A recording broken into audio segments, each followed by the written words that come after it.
Hello everyone! Madam Oracion is back!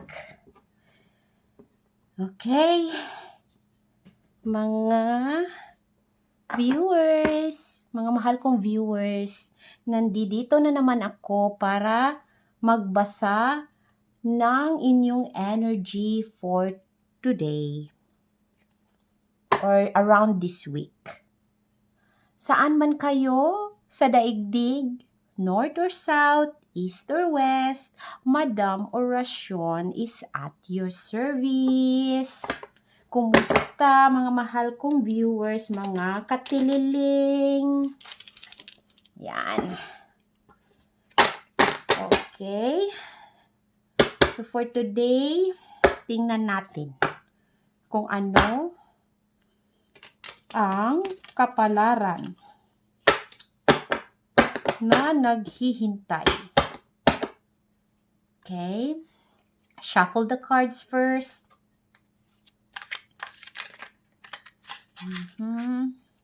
Dali. Parang nagja-jump ang mga cards. Parang excited sila for today. Tingnan natin kung ano ang nasasagap na enerhiya. Sana lahat positibo para lahat masaya. Uy! Natapon talaga siya. Yan yung unang card. Pangalawang card. Ay! Yun na naman. Nag-jump. Ang ganda. 10 of Cups. Maganda yung card na lumabas. Okay. Tingnan natin yung pangatlo. Pangatlong card ay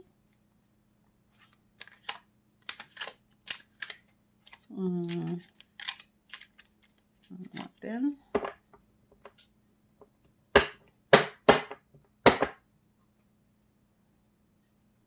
Ulitin. Okay. Ayan. King of Pentacles. Okay.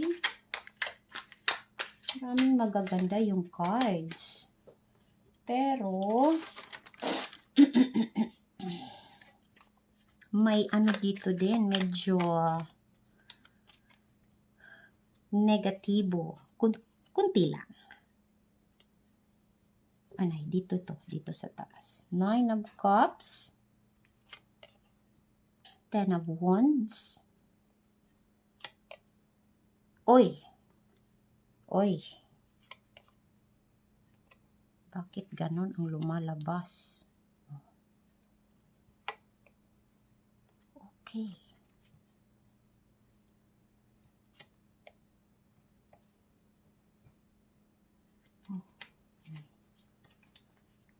Dali.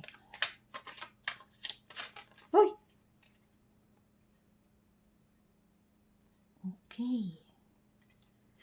Okay, so ito yung mga energies na lumabas ngayon. Medyo mga tingnan natin. Tingnan natin kung kaya ni Madam Oracion basahin ang mga cards. So, start muna tayo sa pinakaunang card. Ano to? Yung present. By the way pala, this reading is for the energy you are in right now, okay? If it resonates, it's meant for you at this moment. So kung hindi nakaka-resonate, so maybe sa susunod na mga readings natin, okay? So let's see. Okay, our first card is 7 of Swords. Ito yung 7 of Swords. Ibig sabihin nito,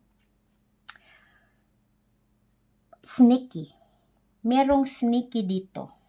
So, maaaring ikaw ito or maaaring kakilala mo o friend, for example, or kapamilya na masyado kang nagtra-trust. So, yun. Ito yung present sa kasalukuyan. Around this week. Yan. So, watch out. Okay? You watch out kasi pag lumabas ang Seven of Swords, meaning nito, may sikreto, may deception, pwedeng maloko ka, pwede rin white lie. So, may something na itinatago sa iyo na hindi mo alam. Parang wala kang alam sa mga plano nila, for example, mga gagawin nila. So, I hope maiwasan ito. Okay? So, be vigilant. Meaning, buksan ang mga mata, ha? Huwag lang puso ang pairalin kasi pag mahal natin, especially ang tao, nag-trust tayo ng 100% kasi kaibigan natin, very close sa atin, kapatid natin, mahal natin sa buhay, mga magulang, whatever, kahit sino na masyado tayong nag-trust. So, yon. Minsan gamitin din yung utak, okay? Isip-isip din pag may time. Importante yan talaga.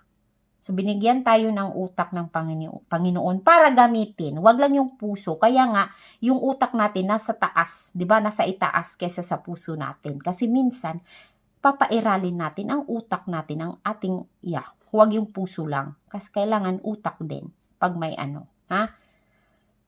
Importante. Lalo na around this week. Okay? Kasi, nandito, Seven of Swords. So, watch out. Okay? So, in the past, ito naman tayo sa past. Ito. Yung pangalawang card. Nandito, Ten of Cups. Maganda yung card. Very, very nice ito kasi meaning nito, success, nagkaroon na ng success, may harmony sa family. Yan ha, maganda yung harmony ng family, masaya ang lahat. 'Di ba? Nagkakaisa, nagkakabuklod-buklod. Yan yung Ten of Cups. Ito yung past. Ha? Ito yung past. So maaari sa future ninyo, I mean sa kasalukuyan, napunta tayo dito sa Seven of Swords kasi siguro sa family, especially sa family or friend, kasi relationship yan pag cups. Could be family or friends, something like that. Or kakilala mo na basta malapit sa'yo, na siguro na-deceive ka. Meron silang sinabi sa'yo. O for example, nagtatrabaho ka sa abroad, like mga kapamilya, o yan.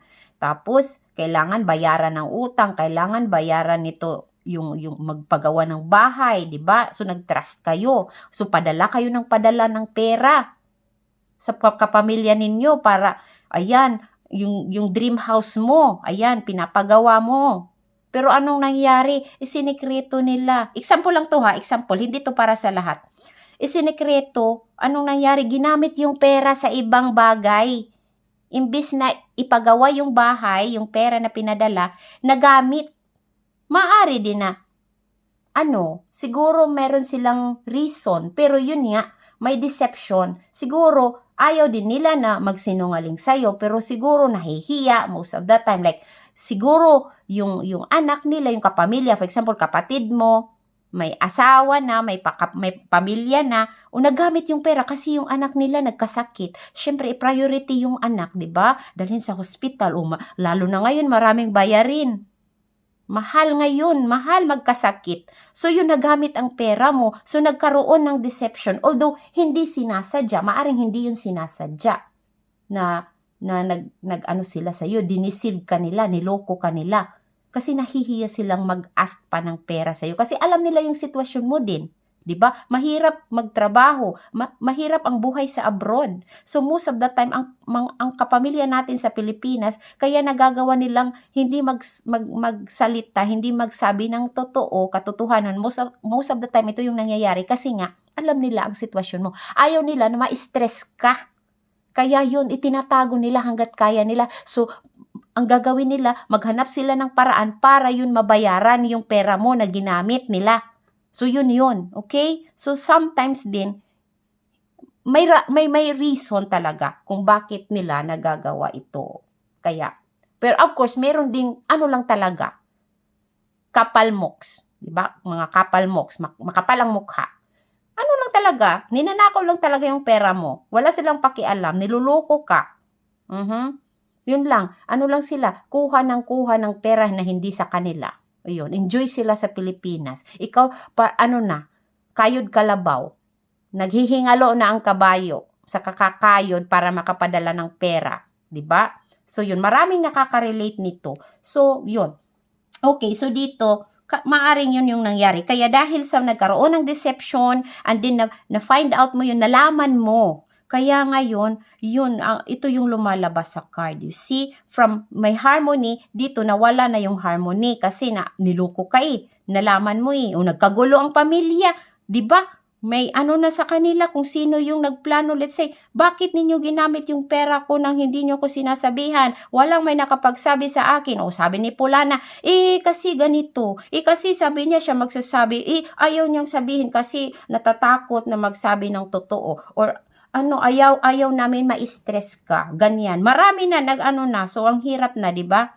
So, yung nagkagulo ang pamilya or kaibigan, nag-away kayo ng kaibigan mo o yung taong nag-trust ka sa kanya, nawala yung trust mo sa kanya, parang ganon. Yun yung nangyari sa kasalukuyan. Pero sa past, maganda yung samahan, maganda.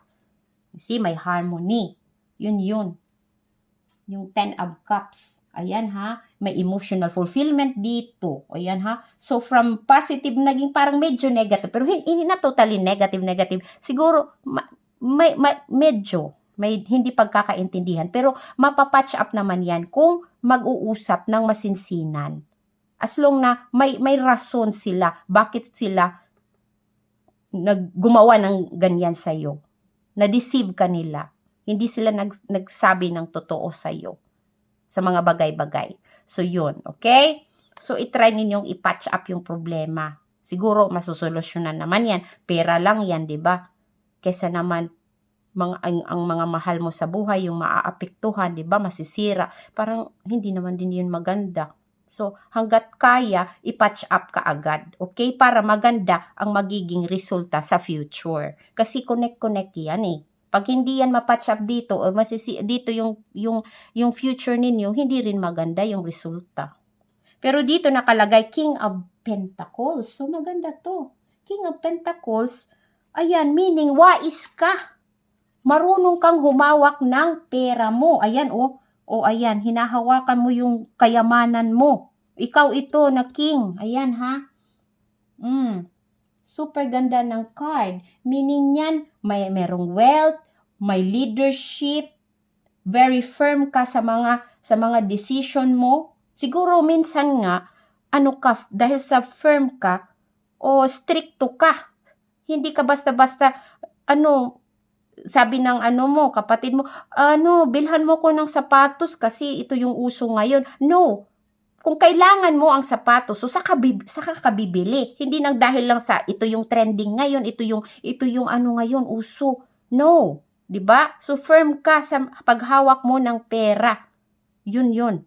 So hindi ka gumagasto ng kahit ano-ano lang. Dapat importante, dapat may rason talaga na bakit kailangan mong bumili ng sapatos, for example. Ha? So, yun. So, pero at the same time, sumusuporta ka. Very supportive ka sa mga mahal mo sa buhay. Yun ang mahirap kasi firm ka, pero at the same time, very supportive ka. Malambot ang puso mo. Pero, yun nga, firm ka. Okay? So, yun. Tapos, meron ka ding authority. Ayan, authority. So, ikaw yung nagmamando. Especially kung ikaw ang breadwinner. Siyempre, ikaw ang may control sa pera, di ba? Ikaw ang dapat magsasabi kung ano ang gagamitin dito. Para saan ito? Ang perang pinadala ko, dapat gamitin yun ng tama. Dapat ito yung, ito. Yung mga importante, di ba? Hindi na, sila ng pera galing sa'yo. Magpa-party lang sila, magpapa-party. Lahat ng mga kapitbahay.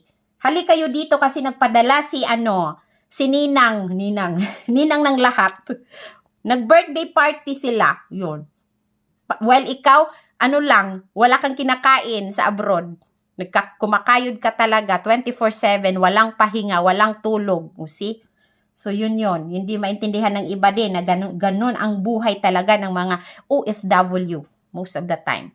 So, sana ang mga pamilya din natin sa Pilipinas, maintindihan nila ang sitwasyon ng mga nila, breadwinner nila sa abroad. Kasi hindi madali.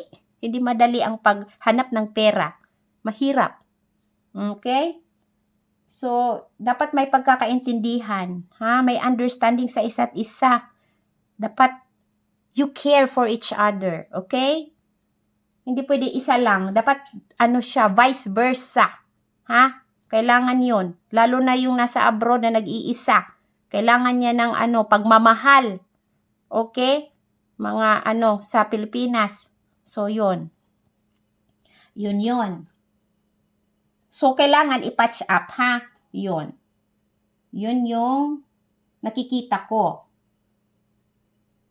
So, ano pa ba? Basta yun. Continue tayo. Dito tayo sa pang-apat. Ito yung strength card mo around this week. 9 of Cups. 9 of Cups, maganda din ito. Bakit? Kasi nakikita nyo dito sa card, maraming mga cups. Ayan, mga cups. Marami kayong choices sa buhay. Siguro, mga plano ninyo or mga opportunities, marami yung dumadating. So, ikaw, since nasa strength mo ito, siguro swerte ka. Laging may opportunity na dumadating sa'yo. Yun nga lang, marami siya. Nahirapan kang mag-choose. So, ang sabi ng card, be wise at isipin mong maigi kung ano dyan na oportunidad yung para sa'yo talaga, yung madali mong makamit, madali mong magawa or interesado ka talaga. So yan be open, tingnan mo, mag-observe ka sa mga nangyayari sa buhay mo around this week. So may mga possibilities, mga opportunities na dadating. Yan yun. Maraming choices. So, siguro, alam mo din, let's say, hindi ka madaling, let's say, may scam din. Kasi may maraming choices. Maari yung isa dyan, siya, hindi maganda na choice. Siguro, na halo-halo yan. So, alam mo kung ano yung scam, ano yung hindi. So, yun yung strength mo around this week. So, you trust your intuition this week, okay? Kasi malakas yung mo, yung pakiramdam mo.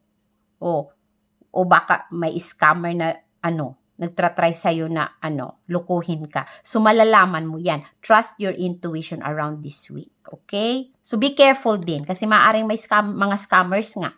Kasi maraming choices dito. Yun. Baka malito ka, may kalituhan. Pero, since nandito sa strength siya, may kakayahan ka na malaman kung alin dyan na mga choices yung maganda at hindi maganda. Basta trust your intuition. Okay? Yung kutob, yung masama ang kutob, you trust that one. Kasi pag meron kayong kutob, totoo yan. Okay? Maniwala kayo sa kutob. Kasi totoo yan. Okay? Dito na tayo sa baba. Ito yung pang-apat. Pang-apat na ba ito? No, pang-5. Ito yung weakness mo around this week na energy. Yung energy na lumalabas dito is 10 of Wands. So, lumabas din ito sa previous na reading ko na 10 of Wands. Naalala ko to. So, since nandito siya sa weakness mo, siguro, yung ibig sabihin nito, pagod ka na, napagod ka. Pero, yun nga, mabigat yung dala-dala mong pasanin. Parang dinala mo silang lahat. Parang ikaw si Atlas. Diba? Dala-dala mo ang buong mundo. Diyos mio, Marimar. Ayan, yan yung weakness mo. Kinakaya mo lahat. Pero alam mo, sinasabi ng card dito na hindi mo kailangan dalhin ang buong mundo, ang lahat ng problema ninyo. For example, family. Huwag mong akuhin lahat. Kailangan mo yan, i-delegate mo, i-share mo yan sa mga kapamilya mo, sa kapatid mo, sa mga magulang mo, sa tita mo, sa lolo, lola, o lahat. Basta i-share ninyo ang problema. Hindi na ikaw lang yung magdadala kasi mabigat talaga yan. Hindi mo yan kakayanin, magkukulaps ka at the end. Diba? So, kailangan magtutulungan ang buong pamilya. Yun, kailangan ng pagtutulungan dito. Huwag mong akuin. Hindi kasi Darna, wala kang bato. O ito, meron akong bato dito. Pang ano to? Pang tanggal ng mga anong tawag dito? Mga negative energy. Siguro makaka-help ito yung mga bato. Ayan. Kailangan may mga bato kayo. Ayan. Pero hindi ito bato ni Darna, ha? Ang laki nito. Ang hirap nitong malunok. Ayan. Nako. Baka titilaok ka nito pag ito yung lunukin mo. At tapos, sisigaw ka ng Darna! Diba? Yan. So, hindi kasi Darna, joking, just joking. Hindi kasi Darna, hindi mo kaya lahat ng problema, ha? Huwag mong akuin lahat. Kasi minsan, ang mga mahal mo sa buhay, nag-aantay lang sila sa'yo. Ha? Sabihin mo ang problema mo. Huwag mong itago. Kung meron kang problema, i-share mo sa kanila, sa mga mahal mo sa buhay, kasi sila din ang makakatulong sa iyo. Kung hindi man sa pera, wala silang pera, at least emotion, 'di ba? Moral support. 'Di ba? Emotional support. Mas importante 'yan para hindi ka ma-depress. Ang depression kasi, 'yun yung nangyayari kasi mag-isa ka lang. Itinatago mo lahat, ikinukubli mo lahat ang mga problema mo. Tapos magpre-pretend ka na walang problema, pero ang laki ng problema mo pala. Ayan, iyan ka oh. Yan. Pagpakita mo sa mga tao, pag lumalabas ka, ikaw ay masaya, walang problema, mayaman ka, pero yung totoo, walang pera, baon sa utang. Maraming ganyan. Pag lumalabas, naka-diis-puting. Ang ganda, ang gara-gara ng suot, naka-luxury brand pa good. Yung mga naka-Gucci, Hermes, lahat na ng mga branded, na mga very luxurious brand. Parang pakitang tao na lang yan kasi. So, dapat maging totoo tayo sa ating sarili. 'Di ba? Pag totoo tayo sa ating sarili, may papakita din natin sa mga taong nakapaligid sa atin. Ito tayo. Wala tayong tinatago. We are an open book. Ha? Minsan kasi, hindi natin tinatanggap yung katotohanan na ganito yung sitwasyon natin. No. I-accept natin ito. Kasi ito talaga. Pero kung ayaw mo sa sitwasyon mo ngayon, kumayod ka. Mag-isip ka. Maraming mga idea na hindi mo lang yun siguro nare-realize. Kasi may utak tayo, binagyan tayo ng utak ng Panginoon para gamitin. Ha, wag lang yung puso. Kasi puso lagi, na-depress ka na. Kasi yun, focus ka sa emotion mo. Minsan mali kasi puro na lang tayo emosyon. Gamitin natin ang utak. Isip-isip din pag may time. Gamitin yung utak. Diba? Kaya nga, kailangan mag-study tayo, mag-aral tayo ng maigi para magamit yung utak. Hindi gagawag ng anak. Yung iba kasi nag-aaral, wala. O ayan, napunta na tayo sa mga kabataan ngayon. Puro lang pag-ibig yung ginagawa. Ayan. Tapos, anong nangyari? Nabuntis. Nabuntis, hindi na makapag-aral kasi mag-aalaga na ng bata. Kawawa pa yung anak. Di ba? Nasira na ang buhay. Ka pa ng isa pang buhay na sisirain mo. So, mag-isip-isip muna, ha? Gamitin ang utak. Yun ang sabi ng card. Ha? Okay. Parang nagalit na ako, pasensya. Nadadala ako. Okay, sorry. Medyo ko ngayon, active. Okay, so next. Punta na tayo sa next. Dito tayo sa wealth side. Okay, dito sa left, sa upper left.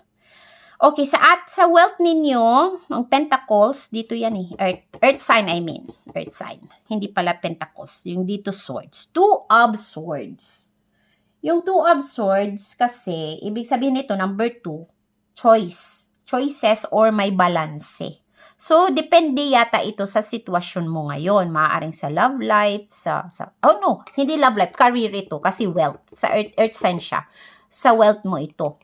So, dito nga, maraming choices. May mga choices ka na pagpipilian. So, kailangan matalas ang isip mo na tama na choice ang pipiliin mo. Okay? Kung ito ba, sa kaliwa o sa kanan ba?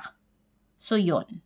Kailangan talasan ang isip mo. Gamitin ang intuition. I-apply mo yung strength mo. Ayan ha, yung strength. So, may connected yan yung dalawa. So, may mga choices ka na pipiliin around this week. Maaring mga decisions, may mga mahahalagang decision ka na gagawin. So, yun. Okay? Gamitin ang utak, okay? Pero yung intuition din, of course. Next, dito tayo sa, yung area na to? mindset mo ito, air sign kasi dito. Dito earth, dito air. So sa mindset, yung mindset mo ngayon, Three of Pentacles. Maganda ang card na ito. Yun nga, ito yung sinasabi dito. Ayan, oh. Connected yan sa, may ano ka dito, meaning dito, collaboration. Ayan, collaboration, may teamwork. O, ayan ha. So, instead na mag-isa ka dito, ayan, dala-dala mo lahat ng pasanin, i-share mo yan sa iba. Ayan, oh. So, kailangan ng teamwork. Yun yung sinasabi ng card, ha? Teamwork, collaboration. Tapos, nagplaplano, nag-aaral para mas maging, tawag nito, may mastery ka sa gagawin ninyo. Maaring, for example, career.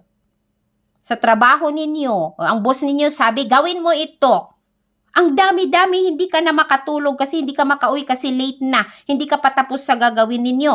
O, dapat i-delegate yan. Dapat may teamwork, di ba? Para matapos ka agad yung trabaho. Hindi na aakuhin mo lahat. Hindi ka na umuwi sa bahay, nagtrabaho ka buong magdamag para lang matapos. Kasi yung boss ninyo, magagalit kinabukasan kung hindi pa tapos yung pinapagawa, di ba? So, kailangan may collaboration sa iba. Di ba? Hindi ikaw lang. Kasi ikaw yung leader, ako na lang. No. May mga members ka. Let's say, ikaw ang leader. May mga members ka. Oh, learn to, share the work. Kung ano man yung project na yan. Hindi akuhin mo lahat. Okay? So, you need collaboration and teamwork. So, yan ha? Okay. Yan. O, dito tayo. Sa baba, ito yung fire element. Pag fire, it means action, energy. Ayan, action, energy. Pwede rin itong tawag dyan. Confident. You are very confident. You are also generous. Very fierce. Ayan. Oh, nay. Oh, yeah, dito yung yung tawag dito, yung fire energy. Tapos, yung pinapakita dito sa energy mo sa fire element. Ace of Pentacles. Maganda yan. Sa career ito. Pera. May pera na darating. Ayan, nagliliyab ang swerte ninyo sa pera. Wealth. O pwede rin sa health. Kung hindi wealth, health. Pwede rin yan. Kasi physical to eh. Physical, pag pentacles, physical yan na bagay. Maaring yung pangangatawan natin, yung health natin, or pera, wealth, ganyan. Yan. Maganda yung darating kasi Ace of Pentacles yan. Ace, it means new beginning. May new opportunities. So, included yan dito. Pag tama yung choice ninyo, kasi maraming choices. Pag napili ninyo yung pinakamaganda, maganda ang lalabas dito. O, tingnan nyo ha. O, connected yan dito sa King of Pentacles. May pera na darating. Opportunity, maaaring career, bagong trabaho. Yun. Okay? Very good card. Very good card. O dito, ito yung last. Ito yung sa emotion naman, water element sa emotion, relationship. Yun nga, connected siya dito sa kasalukuyan, the moon. Kasi pag moon, ibig sabihin yan, may sikreto. May sikreto kasi madilim, hindi mo makita. Madilim kasi, di ba, ang buwan lumalabas pag madilim. Kaya, ang ibig sabihin nito, merong sikreto na hindi mo alam. Parang may illusion. Maaring dito din, mga choices dito, illusions. Ang iba, mga illusions lang. May mga scammer dyan na may mga opportunities ka. Pero yung pala scam, yun din. Ha? Connected din ito dito sa 9 of Cups mo at dito sa 2 of Swords. Maaring yung isa, ito yung swerte na darating at yung isa naman is scam. Ha? Dito, moon. Ayan ha. Ace of Pentacles tapos moon. So, dapat alam mo saan dyan ang tama. Okay? Para hindi ka maloko. So, yan yun, the moon. Kaya, lakasan ang intuition mo. Ayan, intuition, ha? Pakiramdam. Yung mo, kutob. Ha? Be open ha sa kutob kasi totoo yung mga kutob. Promise. Lalo yung mga babae, malakas ang mga kutob pag may yung lalaki, yung mga nila, asawa nila, nandoon na, nagchuking-chuking na sa ibang mga dalaginding. O yan ha. Apply yung kutob ninyo ha, mga girls. Ang lalaki, ewan ko kung may kutob sila, pero try, meditate, be silent, mag-isip, yun. Dadating yan yung kutob. Pag may talaga, hindi magandang mangyayari, merong kutob. Totoo yan. Maniwala kayo sa kutob. Okay? So, ito yun ha, illusion. So, ayan, dito may deception ha. Yan, connected din yan sa kasalukuyan. So, hindi rin ito maganda na card. May deception. Lalo ito, deception. Ha? Ito, siguro, lang to, parang hindi mo makita. Yun, parang nabubulagan ka. So, yan ha? Gamitin mo yung light dito, yung dala-dala niya, So, yan, para makita mo, ayan, may mga dito, mga maaring mangyari na hindi maganda. Ayan, may mga wolf sa likod. Ayan, handang sakmalin ka. Siguro mga scammers ito sa likod mo. Ayan, nag-aabang sila sa'yo, nag-aantay lang sila kung kailan sila aatake sa'yo. Ha? Ayan, nakatalikod ka sa kanila. Hindi mo sila makita. Diyos me. Ayan, dapat tumalikod ka. Tingnan mo lahat ang paligid mo, ha? Be vigilant, ha? Be aware of your surroundings lahat. Sa mga nangyayari sa buhay mo, ha? Around this week. Yan yung sabi ng card. Okay? Ayan, lagyan natin ng bell. Tiling-tiling. Tililing para maiwasan ang negative. Mga negative. Ayan, labas. Labas lahat mga negative. Okay. Punta tayo sa next. Yung Cosmic Insights naman, additional to na gabay para sa inyo. Mga mahal kong viewers na mga katililing. Mga katililing.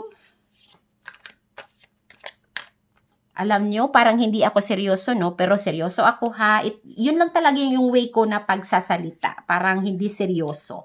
Pero, I promise you, seryoso ako. Okay? So, nasa sa inyo na kung makikinig kayo sa aking mga sinabi o hindi. Okay? Nasa sa inyo na, ha? I try to help lang. Ayan. Okay. Ayan na naman. Lumabas. Sabi na, 3 card na yan, ha? Ayan. Sabi dito, may nag-i-spy. Ayan. Someone's got their eye on you. You are doing your research. Ayan, gawin mo yan. Mag-research ka. Or yung spy na ito, siguro maaari ito yung magdi-deceive sa'yo. Pwede rin. Or ikaw din ito. Dapat maging matalino ka, ha? Be vigilant, ha? Ayan. Do your research. Okay? Or may nag-aabang sa'yo. Ayan, nag-aabang. Yan sila, nag-i-spy sa'yo. Kung ano yung mga gagawin mo. Paano sila makakaano sa'yo? Churba. Yan, chuchurbahin ka niyan. So, be careful mga mahal kong mga viewers, mga katililing. Okay? Yun talaga yung energy ngayon. Naku, labas-labas kayo dyan. Alis. Magsialisan ang mga negatibo. Diyos me. Okay, ito na yung last. Bago tayo bago ako umalis, gumawa kayo ng isang katanungan. Ayan. Katanungan na may yes or no na sagot. Okay? Itanong nyo sa universe. Okay. Tanong nyo sa universe. Okay, handa na.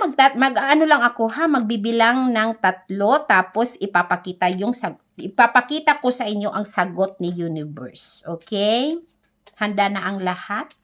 1, 2, 3. Ito yung sagot. Reframe the question. Uulitin. Siguro, ibahin ang question nyo. Ibahin. Reframe. Ibahin kasi parang nahirapan si universe na sagutin ang tanong ninyo. Medyo ibahin yung tanong. Reframe the question. Ulitin natin, okay? Isa pa. Parang nahihirapan si universe kasi nga yung mga negatibo. Naku! Ayun, kahit yung bell ko nasira. Naku, patay tayo niyan. Ang lakas ng negatibo dito. Yun yung ibig sabihin yan. Nasira yung bell ko. Hala. My gosh. Nasira talaga siya.